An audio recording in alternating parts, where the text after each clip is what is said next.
Hey yo les amis, comment allez-vous? Alors, comme je vous avais dit, je pouvais avoir l'occasion de faire des interviews. Donc voilà ce petit-là, ce petit Salut tout le monde.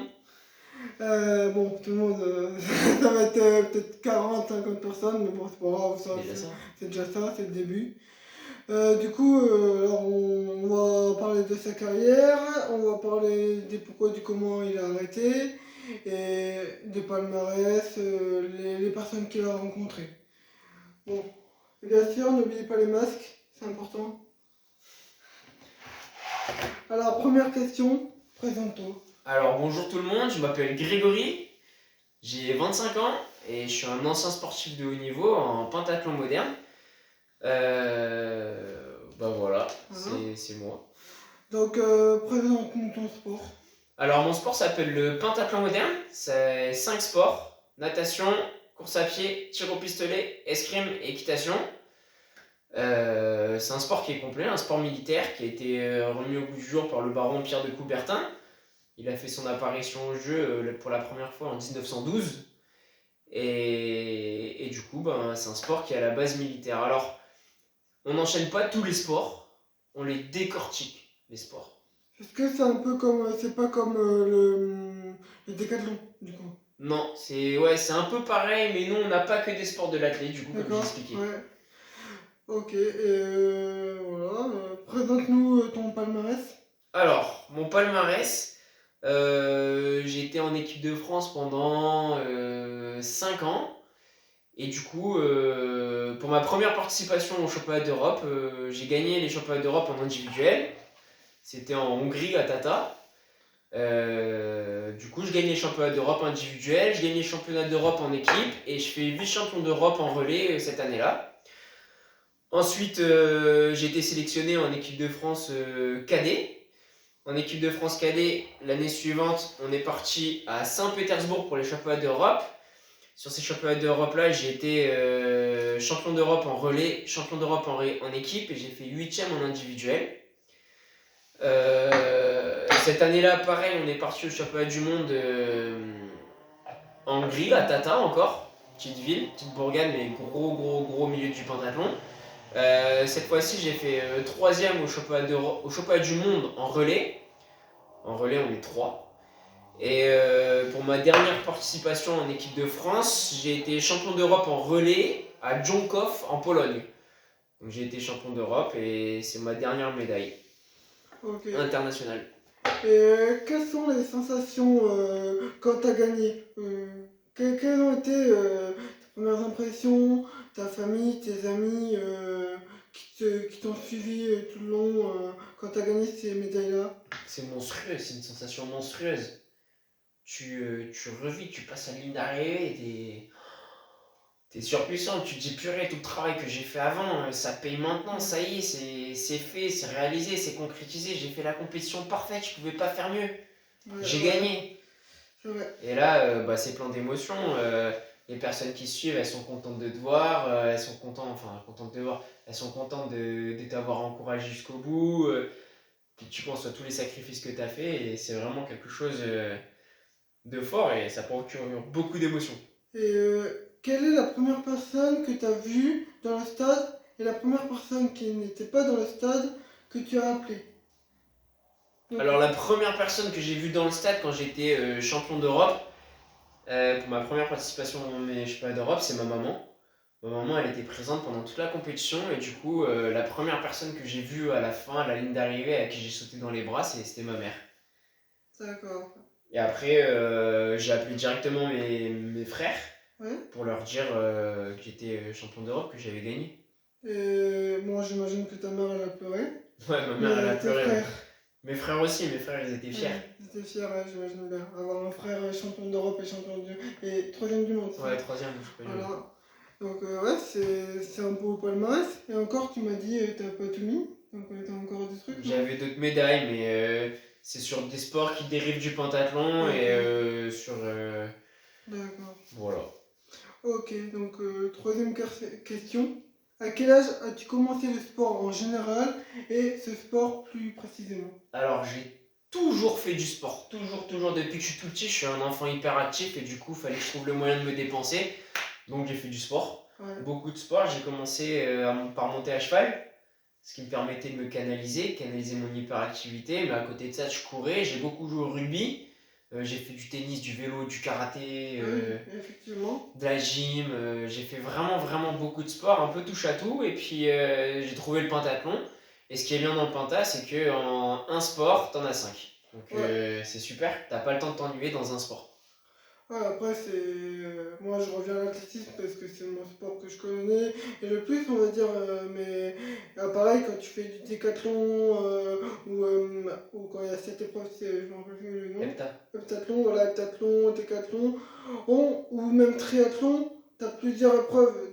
Donc, ça, c'est bien parce que si aimes bien faire plusieurs choses en même temps, tu peux les faire en une. Il y a certains sports où tu peux le faire en un, quoi. Ouais, c'est ça. Des fois, tu fais que un sport, tu t'entraînes que dans un. Moi, et puis même mon athlète, on a de la chance de faire de pouvoir toucher à plusieurs sports et faire plusieurs choses et pas se prendre la tête dans un sport tout le temps, Ah bah oui. et voilà. C'est cool Puis ça. au moins, tu peux plus t'améliorer, je pense. T'as plus d'envie de t'entraîner, quoi.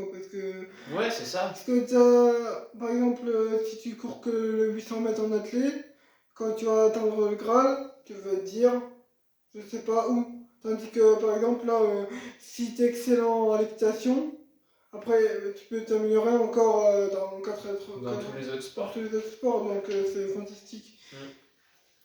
Après, qu'as-tu fait après cet arrêt et que vas-tu faire maintenant? Alors maintenant que j'ai arrêté le sport de haut niveau, quand j'ai arrêté le sport de haut niveau, je me suis reconverti en tant qu'entraîneur, éducateur sportif. J'ai passé mes diplômes pour être maître nageur, puis après je me suis spécialisé dans le pentathlon et je suis devenu entraîneur de pentathlon. J'ai entraîné pendant 4 ans un club où j'ai aidé des jeunes à être mieux dans leur peau ou à vouloir faire du haut niveau ou à être performants. Je les ai aidés avec mon savoir dans un sportif de haut niveau. Et ma dernière année, j'étais aussi entraîneur adjoint au CREPS. Moi, je viens du sud de la France, du coup, c'était au CREPS d'Aix-en-Provence. Donc, pour ceux qui ne sauraient pas, qu'est-ce qu'un Krebs? C'est un sport-études où il y a plein de jeunes de différents horizons et qui s'entraînent dans une structure pour faire du sport. Ok. Et est-ce que là, parmi les jeunes que tu as entraînés déjà, tu as encore contact? Et est-ce qu'ils font des championnats de France ou des championnats Ouais, alors moi je suis souvent parti au championnat de France avec les jeunes du club que j'entraînais. Ouais? J'en ai un qui a d'ailleurs été champion de France l'année dernière. Donc je suis content, un petit jeune que j'entraînais qui a été champion de France, qui vient Avant ou après le Corona? avant. Ah, il a eu de la chance. Mm. Et du coup, c'était sympa. Et maintenant, il est rentré en sport-études au CREPS, là où je m'entraînais avec Ok. mon ancien entraîneur, donc il va faire que progresser. Et ensuite, quand j'étais entraîneur adjoint au CREPS, j'entraînais des jeunes qui étaient déjà en équipe de France, qui faisaient déjà des Des grosses grosses compétitions. compétitions, qui cherchaient les qualifs en équipe de France pour participer au championnat d'Europe, faire les championnats du monde. Et c'était vraiment intéressant de travailler avec eux. Et est-ce que tu connais des jeunes qui préparent Paris 2024?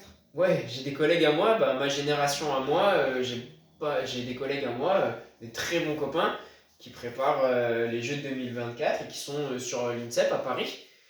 Et d'ailleurs, en ce moment, ils sont en stage à Font-Romeu, le Centre national d'altitude, d'entraînement en altitude.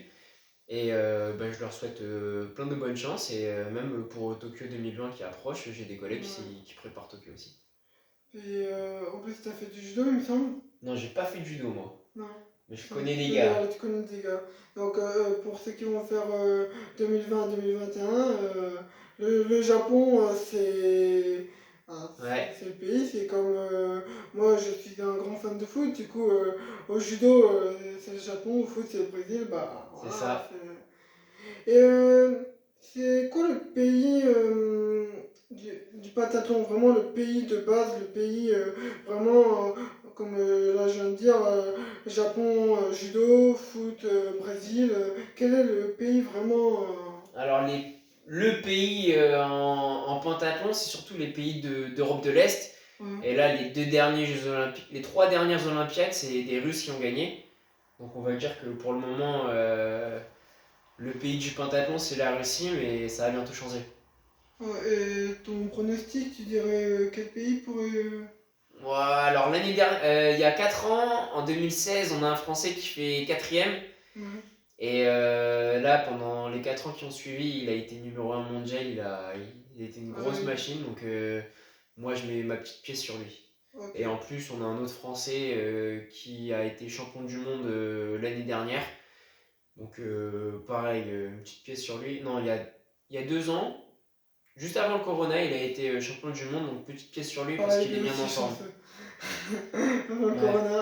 Ouais. Et comment ils s'appellent ces deux athlètes? Alors il y en a un, il s'appelle Valentin Prade et l'autre s'appelle Valentin Belot. Ah, Tous ok, les t'en as deux, raison. tous les deux qualifiés pour les Jeux de Ouais. Tokyo et ils sont en préparation. Ok. Bon. Là, on va dire, on va passer aux questions plus chill, on va dire. Allez. Alors, quel athlète t'a poussé à faire ce sport? Donc le pentathlon. Alors le pentathlon, c'est vraiment pas un sport médiatisé. Ouais, ça, ouais. Et du coup, on connaît pas du tout les athlètes. Faut vraiment être dans le milieu. Si on connaît Elodie Clouvel, qui a été vice-championne olympique en 2016. Ouais. Donc, Ça, je connais pas ça. Je la donc connais pas. vraiment un bon espoir français aussi pour une médaille aux Jeux olympiques. Et Ou on connaît alors. pas vraiment en fait les athlètes. Moi, ce qui m'a poussé à vouloir faire du pentathlon, c'est que ma maman travaillait dans la police et moi je voulais apprendre à tirer, je voulais nager. Sauf qu'en club de natation, j'ai pas été accepté parce qu'ils avaient plus de place dans les lignes d'eau. Ah, Donc je me suis tourné vers pentathlon parce qu'ils proposaient et de la natation, et de la course à pied et du tir. Je me suis oui, dit pourquoi pas. pourquoi pas. Et du coup j'ai essayé et en fait au bout de 2 mois j'ai accroché et j'ai fait mes premières compétitions et ça m'a beaucoup plu. Ok. Alors, quel athlète que tu as rencontré t'a le plus impressionné et pourquoi? Donc, Alors dans des compétitions, vraiment, le moment sportif, tu vois.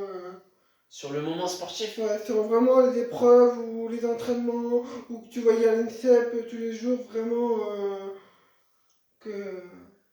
les plus... faudrait que tu fasses du montage là. Ouais, bon, c'est bon. Pendant l'entraînement, purée, pendant l'entraînement Ouais. j'ai pas réfléchi. Si, il y a un athlète c'est un super copain à moi qui est maintenant à l'INSEP, il s'appelle Medji Ellis. Il fait du fleuret. C'est vraiment un mec génial. Et c'est le genre de mec, quand tu le vois à l'entraînement, t'as l'impression, il s'en fiche.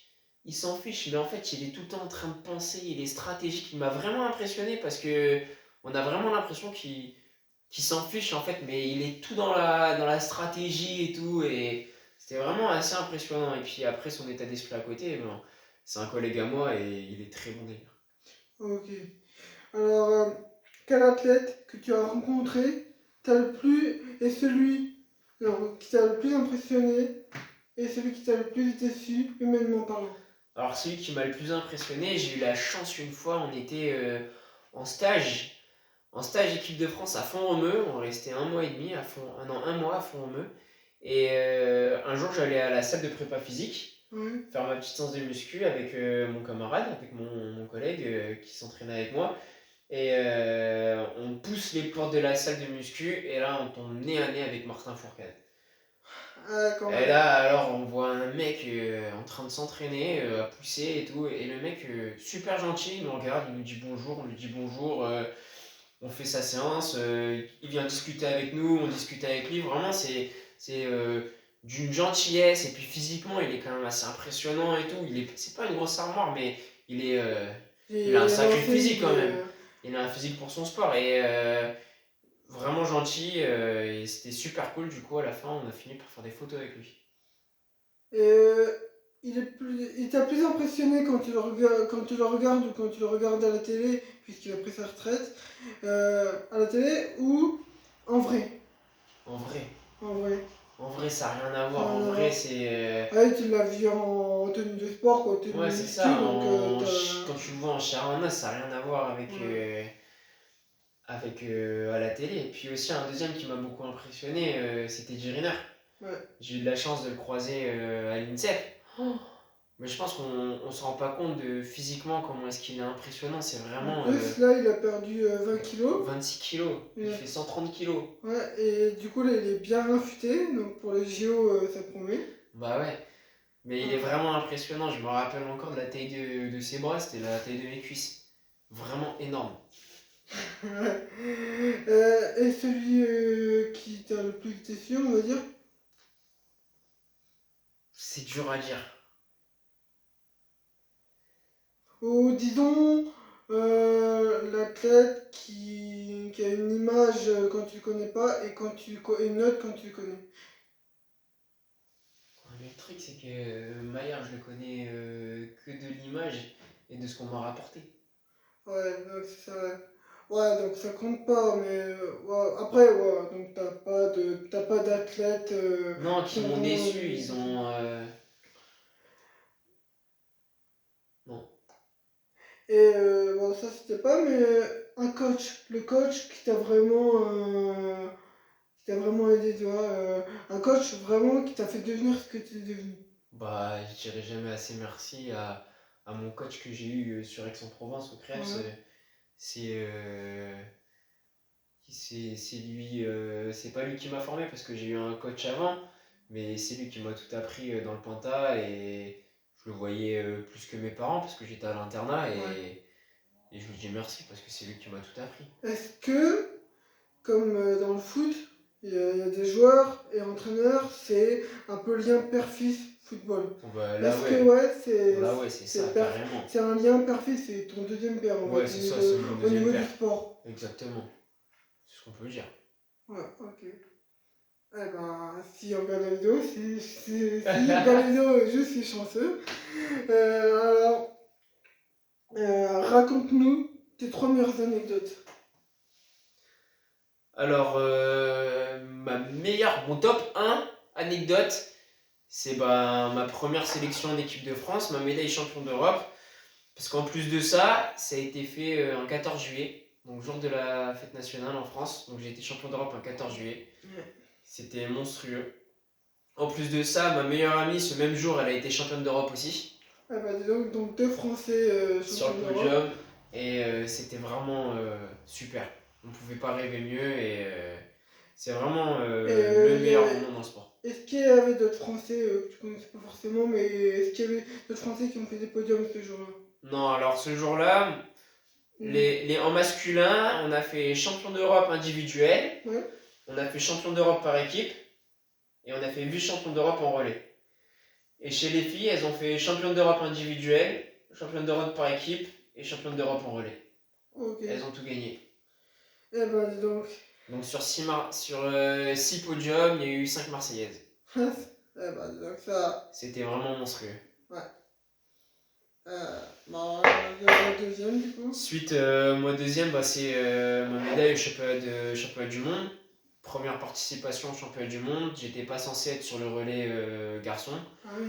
parce que j'avais pas fait une bonne compétition individuelle. Finalement, on m'a mis sur le relais garçon. En plus, gros problème pendant la dernière épreuve qui est le tir et la course à pied. Mon pistolet casse pendant l'épreuve. Je suis obligé de tirer avec le pistolet de mon compatriote, Ouais. de mon collègue. Donc le pistolet, il n'était pas réglé à ma vue. Ah non. Et au final, j'arrive à tirer mieux qu'avec moi, avec son pistolet qu'avec le mien. Et du coup, on somme les pots cassés, on finit troisième de ces championnats du monde et en relais. Et c'était vraiment, vraiment terrible. C'était une adrénaline de ouf. Bon, en même temps, s'il était pas cassé, forcément, Ouais. c'était sûr. La troisième. Ah, et la troisième, ben, c'est tous les moments, tous les stages que j'ai passés avec Ouais. les équipes en équipe de France, en stage équipe de France et pendant les compétitions. C'est vraiment des liens qu'on tisse avec nos camarades, avec nos potes qui sont en équipe de France avec nous et c'est vraiment la folie. Et t'as encore des liens forts avec certains? Ouais, ouais, j'ai encore des liens forts avec certains. Bah, je vous dis, certains de mes collègues, ils sont à Font-Romeu, là, dans les Pyrénées, en stage d'entraînement, et je Mhm. les suis, j'ai encore des nouvelles d'eux et tout, et sinon, ils s'entraînent le reste du temps sur Paris. Eh ben, c'est sur ça que ça se termine. J'espère que ça vous aura plu. Je remercie Greg qui est un ami, voilà. J'espère que vraiment ça vous aura plu, que ça vous aura donné envie de faire du sport. Et d'ailleurs, quel conseil donnerais-tu si un jeune qui veut faire du sport de haut niveau? Quel conseil donnerais-tu? Amuse, de l'amusement. Faut toujours prendre du plaisir. Faut jamais que ce soit une contrainte. Toujours du plaisir. Et c'est en faisant du plaisir, la performance, elle viendra après. Mais toujours prendre du plaisir quand on s'entraîne et puis toujours aller en compétition et prendre du plaisir à la compétition. Et c'est comme ça qu'on peut devenir performant. Ok, bon. Pour moi, Donc, l'amusement. C'est c'est vrai ça. que à mon niveau, je m'amuse beaucoup à l'athlétisme et je m'améliore. Donc, c'est vraiment, je pense qu'il a raison, c'est mon avis aussi, c'est l'amusement. Donc voilà, cette vidéo se termine. À très bientôt. Et yes. Ciao! Voilà.